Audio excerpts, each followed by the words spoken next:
By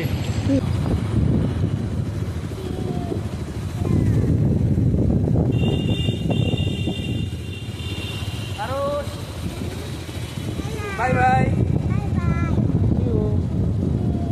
কোথায় যাচ্ছ আরুষ? দেখতে ঠাকুর দেখতে যাচ্ছ?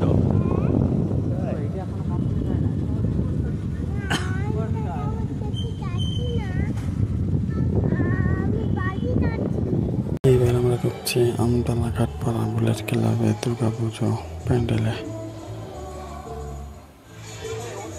দেখো খুব সুন্দর লাইটিং হয়েছে, এবার আগের থেকে অনেক খুব সুন্দর করেছে এরা। ভিতরে প্রবেশ করে দেখছি এদিকে ওদিকে খুব সুন্দর ভাবে সাজিয়ে রেখেছে। আজকে ষষ্ঠীর দিনে এত সুন্দর করবে ভাবতে পারিনি। দেখো ঠাকুর এখনো করছে।